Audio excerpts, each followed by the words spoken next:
참 좋으신 성부, 성자, 성령 하나님께로부터 은혜와 평강이 이 시간 함께 예배하는 모든 성도님들 또 여러분의 가정과 하시는 일 가운데 함께 하시기를 바랍니다. 2025년 작년에 한국의 대표적인 여론조사를 하는 갤럽이라는 곳에서 대한민국 국민의 종교 실태를 조사를 했습니다. 그 결과 전체 대한민국 국민의 18%가 개신교인이라고 고백을 했고 16%가 불교인이라고 그렇게 대답을 했고 그리고 6%가 가톨릭 신자라고 답을 했고 그 나머지 60%는 종교가 없다라고 그렇게 대답을 했습니다. 그래서 갤럽에서는 본인이 종교가 없다고 하는 무종교인에게 물었습니다. 그래도 당신의 마음속에 호감이 가는 종교를 하나만 골라보라고 그렇게 했을 때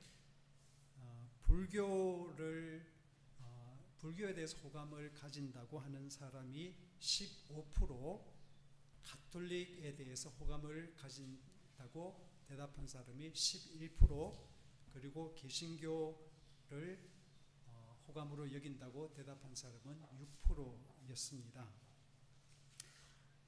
지난주에 이어서 오늘은 복음서 말씀 마태복음 10장 5절 그리고 21절부터 31절 말씀은 예수님께서 12명의 사도들을 세상으로 전도 여행을 보내시면서 하신 말씀의 일부입니다.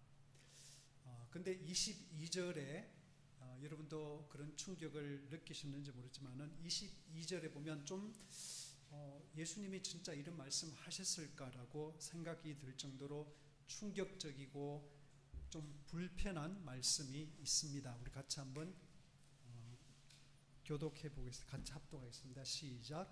너희는 내 이름 때문에 모든 사람에게서 미움을 받을 것이다.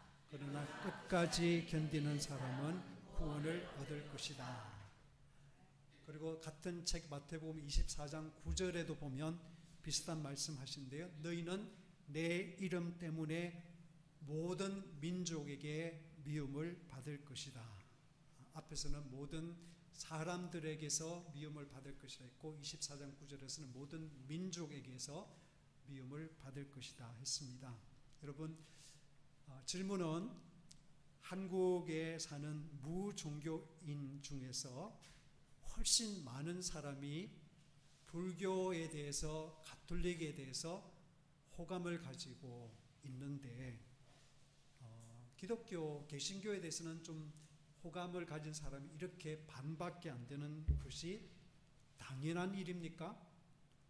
예수님이 말씀하신 것처럼 정당한 신앙의 이유로 비호감의 대상이 된 것이 우리가 맞습니까?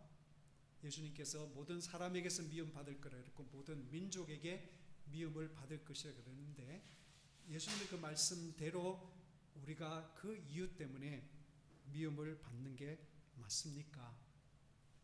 저는 그 질문에 대해서 섣불리 제 자신의 결론이나 대답을 하고 싶지는 않습니다. 왜냐하면 사회적인 현상을 분석하는 것은 사실은 목회자인 저한테 어울리지도 않고 제 능력 밖의 일이기 때문에 그렇습니다. 다만 저는 모든 사람과 세상 사람들로부터 미움을 받는 것이 교회와 성도의 숙명이라고 말씀하시는 예수님의 그 말씀의 이유를 생각해 보고 싶고요. 그리고 그런 어려운 현실을 내가 직접 겪을 때 내가 정말로 예수님을 믿는 그 때문에 미움을 받고 왕따를 당할 때 그 상황에 어떻게 대처하는지를 본문에서 살펴보려고 합니다. 먼저 우리가 신앙 때문에 모든 사람에게 미움을 받을 것이다 라고 하셨는데 이유가 도대체 무엇입니까? 우리가 하는 이 고민, 우리가 하는 이 질문을 1세기 성도들도 했습니다. 그래서 베드로 사도가 보낸 편지에서 이런 말씀을 합니다. 두 번째 말씀 읽어보겠습니다. 시작. 죄를 짓고 매를 맞으면서 참으면 그것이 무슨 자랑이 되겠습니까? 그러나 선을 행하다가 고난을 당하면서 참으면 그것은 하나님께서 보시기에 아름다운 일입니다. 여러분, 베드로 사도는 두 가지 고난이 있다고 합니다. 성도가 당하는 고난이 있는데, 응당이 받을 고난, 그것은 내가 잘못해서 받는 고난이 있고, 또 하나는 내가 잘못하지 않았고 내가 신앙적으로 선을 행했는데 그 선을 행한 것 때문에 오히려 칭찬이 아니라 고난을 당하는 일이 있다고 하십니다. 그렇다면 예수님의 이름 때문에 선을 행하다가 고난을 당하는 이유는 무엇이겠습니까?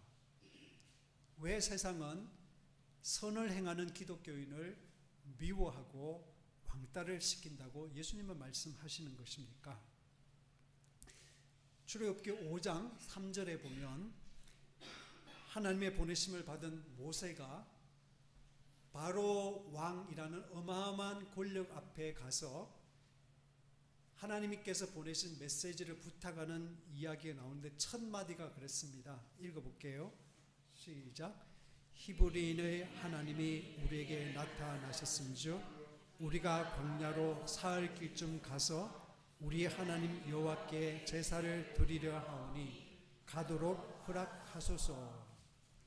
여러분, 지난 주일에 설교 가운데 히브리인이라는 것은 원래부터 유대인들을 지칭하는 어떤 대명사, 고유명사가 아니라 당시 사회의 하층민이나 정처 없이 떠돌던 불황민을 일컫는 사회적 용어라고 말씀을 드렸습니다.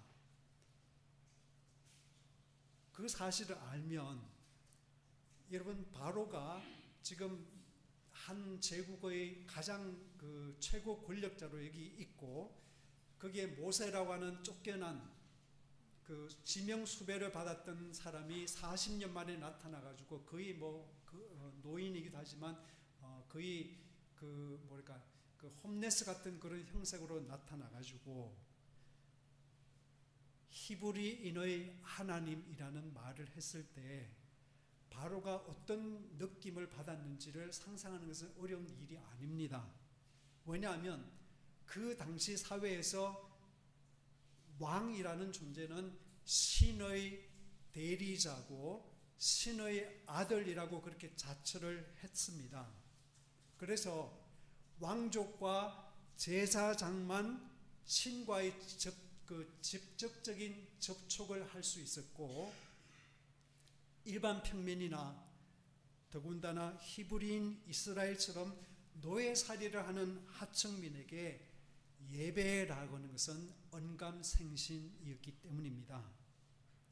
바로의 입장에서 제국과 자신의 입지를 튼튼히 하기 위해서는 히브리인은 히브리인답게 365일을 열심히 부지런히 쉬지 않고 부역에 종사하는 것이 중요했습니다. 그러다가 그 히브리인이 노예가 죽으면 다른 나라를 침략해서 전쟁에서 포로 잡아온 그 사람들에게 그 일을 시키고 대체를 시키면 역사가 계속 이어가는 것이지요. 그런데 하나님은 이대로를 외치면서 살던 이집트라는 제국 피라미드의 정점인 바로에게 히브리 노예도 예배할 권한이 있다. 노예도 예배를 위해서 쉬어야 되는 시간이 필요하다고 말씀을 하십니다.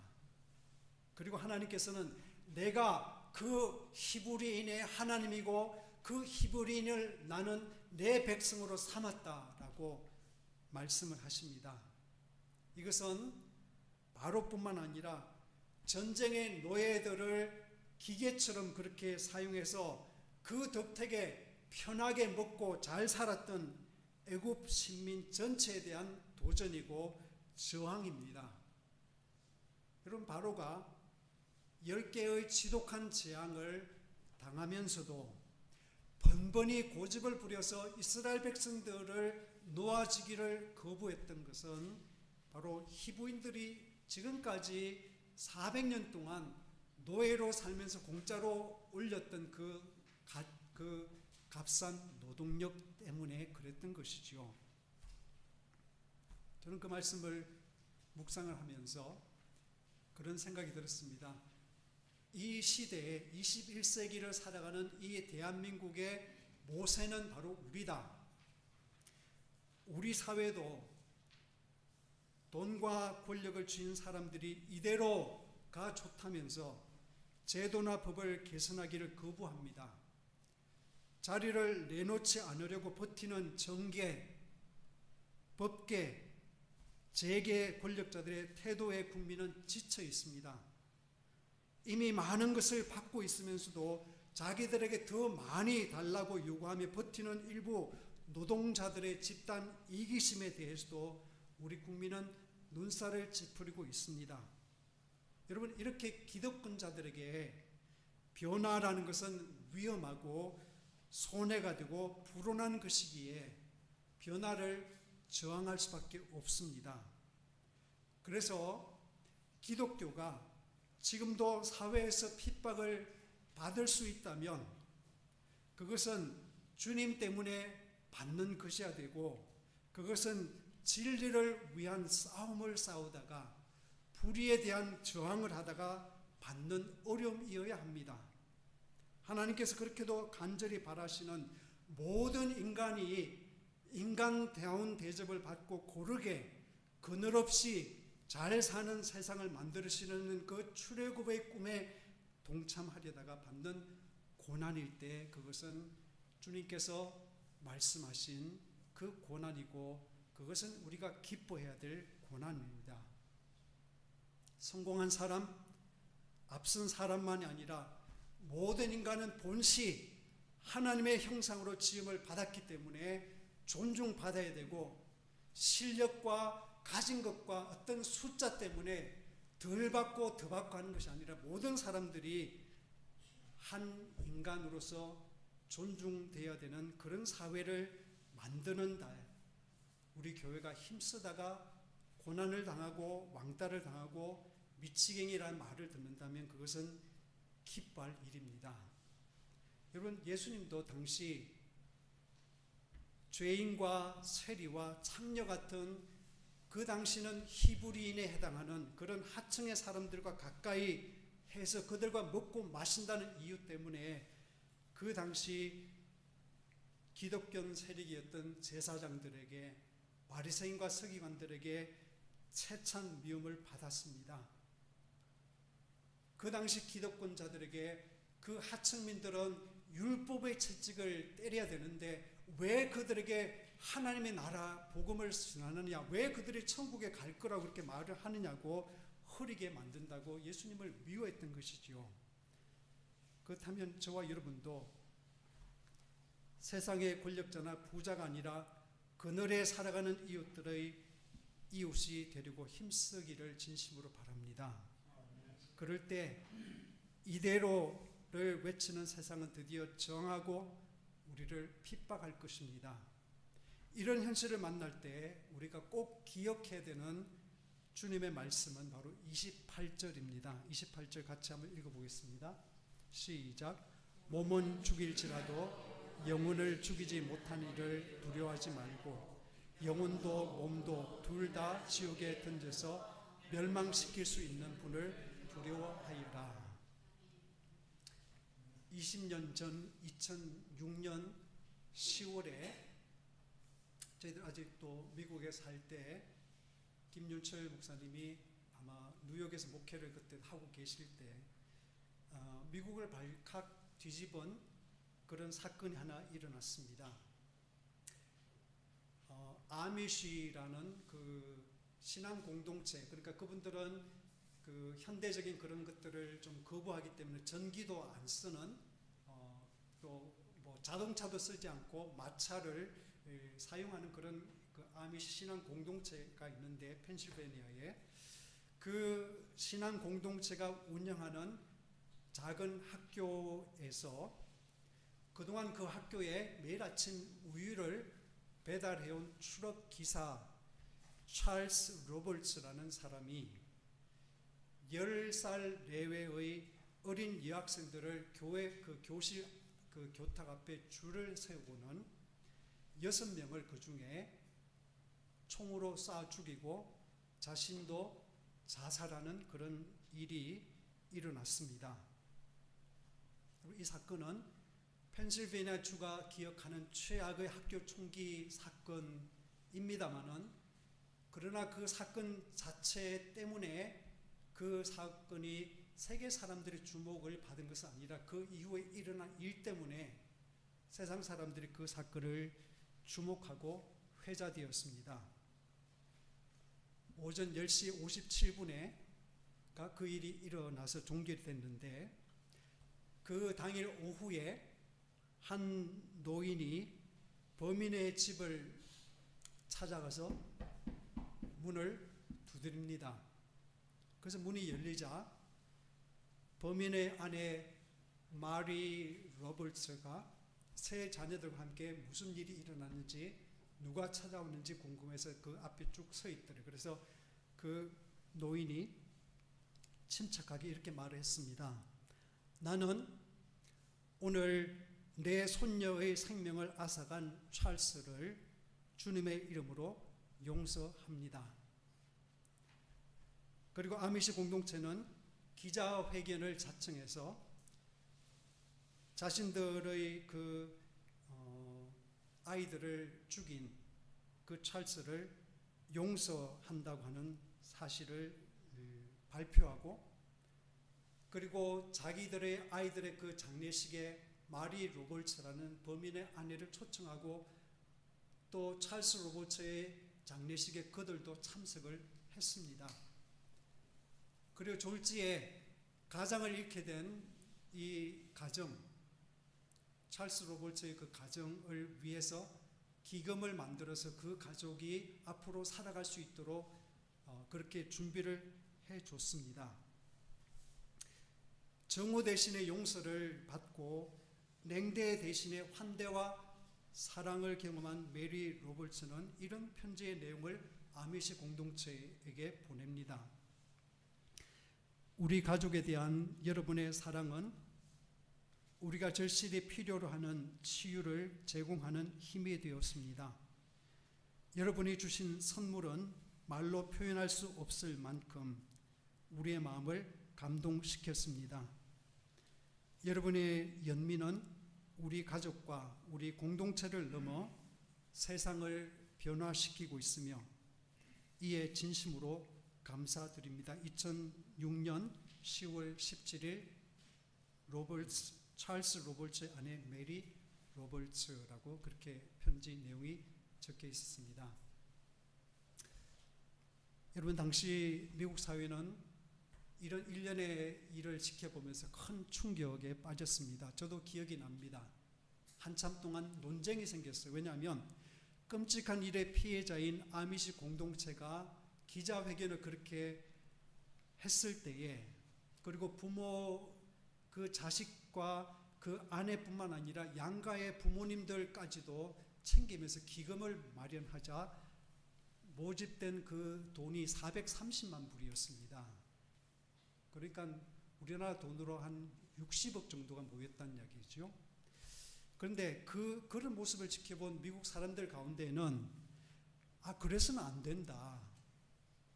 용서하고 싶은 마음은 이해가 되는데 그거를 그렇게 빨리 용서해주고 그거를 기자회견까지 해서 용서해준다고 그렇게 말을 하면 앞으로 도리어 더 나쁜 범죄를 부추기는 결과를 빚을 수도 있다라고 하는 그런 우려의 목소리가 나왔습니다. 여러분, 어떻게 생각하십니까? 저는 적어도 그것이 신앙의 힘이라고 생각합니다. 총기와 혐오라는 무기로 무관 생명을 빼앗을 수 있는 흉악한 인간이 아니라 그 범인에게, 그리고 여기 있는 저와 여러분에게 공의로운 심판을 내리신 하나님만을 절대적으로 두려워하는 그 신앙의 힘이라고 저는 생각했습니다. 사람이 아닌 하나님을 궁극적으로 두려워하는 그런 신앙, 그래서 폭력조차 사랑과 용서로 극복하기로 하고 넘어가는, 다시 일상을 회복하기 위해서 애쓰는, 그렇게 결정하고 행동하는 그런 신앙은 세상을 그냥 두지 않고 불편하게 만들고요, 부끄럽게 만들고요, 시끄럽게 만듭니다. 저는 한국 교회가 불의 앞에서는 정의로 맞서되 피해를 당했을 때는 그 피해를 곱씹어 보면서 2중, 3중 피해자가 되지 말고 기꺼이 용서와 사랑의 힘으로 세상을 부끄럽게 하는, 세상을 불편하게 하는 그런 복음의 참 능력을 갖출 수 있기를 진심으로 바랍니다. 같은 해 2006년에 봄에 서울대학교 입학식에서 어떤 분이 이런 축사를 했다고 전해지고 있습니다. 사랑한다는 것은 자기를 뛰어넘는 비약입니다. 모든 사랑은 비약으로 이어지고 비약은 다시 비상으로 날개를 펴니다.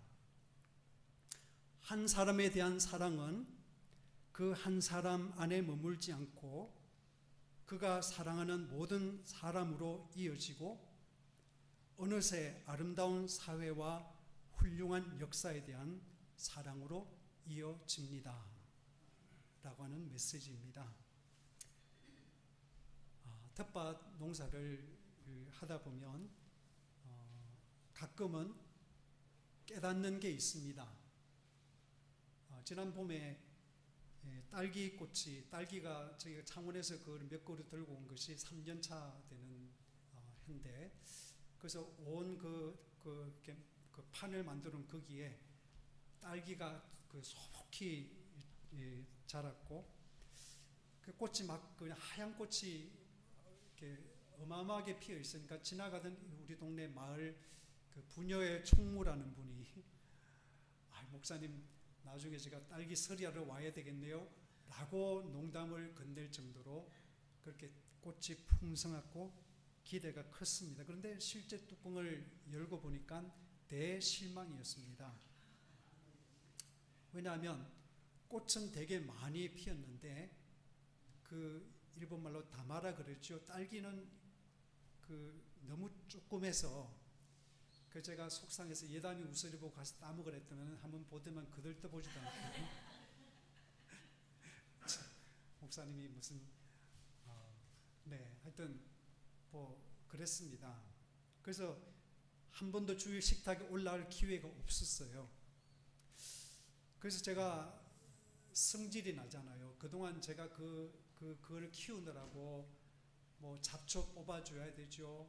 그 다음에 너무 이제 많이 자라니까 그 안에 있는 것들을 한 3분의 1 정도를 긁어내서 다 뽑아줘야 되죠. 하여튼 그렇게 이제 땀을 삐직삐직 흘리면서 수고했던 거를 생각하니까 화가 나요. 그래가지고 성질나서 저거 다 뽑아내고 내년에 딴 거 심어야 되겠다. 그러고 있는데 어느 유튜브에 보니까 뭐라고 그러는가 하면 딸기가 맺힐 때에 비료를 줘야지 그 딸기가 크게 자란다고 그러는 거예요. 그래서 내년에 한 번 더 기다리기로 했습니다. 그래서 내년에 식탁에 딸기가 올라오면 비료 타시고 안 올라오면 그냥 아무 생각 마시기 바랍니다. 그러다가 제가 옛날에 읽었던 말씀이 생각이 났습니다. 누가복음 13장에 보면 어떤 부자가 저처럼 몇 년을 기다리도 열매를 맺지 않는 그 무화과 나무를 보면서 포도원에 무화과를 한 그루 심었는데 아마 그래서 주로 포도들이 자라는 곳에 그 입구에 무화과 나무 저거는 한 그루만 있으면 돼라고 생각해서 그걸 심었나 봐요. 근데 이게 열매를 안 맺는 거예요. 그래서 주인이 그 포도원 관리사에게 저 찍어버려라, 저 없애라 라고 명령했는데 이 관리사는 도끼를 드는 대신에 이런 제안을 하는데 한번 읽어보겠습니다. 시작. 주인님, 올해만 그냥 두십시오. 그동안에 내가 그 둘레를 파고 그름을 주겠습니다. 그렇게 하면 다음 철에 열매를 맺을지도 모르겠습니다. 제가 참 좋아하는 유진 피터슨 목사님은 이렇게 말을 합니다. 무화과 나무에 가하려고 했던 폭력이 관리자의 그냥 두소서, 헬라어로 아페소라는 말인데요, 그 말에 비껴가 버린다. 예수님께 닥친 폭력이 아버지여 저들을 용서하여 주소서, 다시 아페스라는 동사라는 기도에 반격을 당한다. 그것은 선제 공격과도 같은 용서였다라고 풀이했습니다. 여러분, 생때 같은 자식을 잃고도 아미시 성도들이 그런 용서를 할 수 있었던 비결은 도대체 무엇일까요? 그들이 세상을 등지고 그렇게 살아서 성자 같은 그런 인격을 연마했기 때문에 그렇게 한 것일까요? 저는 그렇게 생각하지 않습니다. 제 생각에는요, 자신의 연약함과 부족함을 그들은 깊이 성찰한 사람들이고, 그런 여전히 부족하고 연약한 자신들을 향해서 예수님이 올해만 그냥 두십시오라고 하나님께 간구하고 계신 그 결과로 이 땅에 사는 은혜의 현실을 마음 깊이 수용하기 때문에 남을 향해서도 용서를 베풀 능력이 생긴 것이라 저는 그렇게 생각합니다. 저와 여러분도 올해만 그냥 두십시오. 그동안에 내가 그 둘레를 파고 걸음을 주겠습니다 라고 말씀하시는 관리사 예수님 때문에 우리는 이 땅을 살고 있습니다. 그 은혜 안에서 우리 마음의 키가 자라고 정신 그릇도 커지기를 바랍니다. 그래서 때로 불의와 타협할 수 없어서 손해를 당하기도 하고요, 나아가서 모든 것을 판단하시는 하나님 아버지를 경외하느라 이상한 사람이라는 손가락질을 당할 수도 있습니다. 그러나 여러분, 두려워하지 마십시오. 제가 아침에도 말씀드렸지만은 참새가 지붕을 쪼을 때 걱정 생기는 그런 일부터 해서 수많은 걱정과 염려와 공포가 우리에게 닥치지라도 예수님은 그러셨습니다. 너희 머리카락 하나도 다 세신 바 되었다. 하나님께서는 그만큼 세심하게 우리의 삶의 모든 것을 다 알고 챙기시고, 우리가 하나님의 자녀로 살아가기에 부족함이 없도록, 하나님의 사랑과 은혜 안에 살아가기에 아무런 부족함이 없도록 우리에게 믿음과 용기를 주실 하나님을 믿기에 우리는 넉넉함과 용서와 사랑의 마음을 가지고 세상의 폭력과 불의를 반격함으로 세상을 부끄럽게 하는, 세상을 불안하게 만들고 불편하게 만드는 그런 성도로 살아가시기를 주님의 이름으로 축원합니다. 그래야 모든 지각에 뛰어난 하나님의 평강의 그리스도 예수 안에서 우리 마음과 생각을 지키실 줄 믿습니다.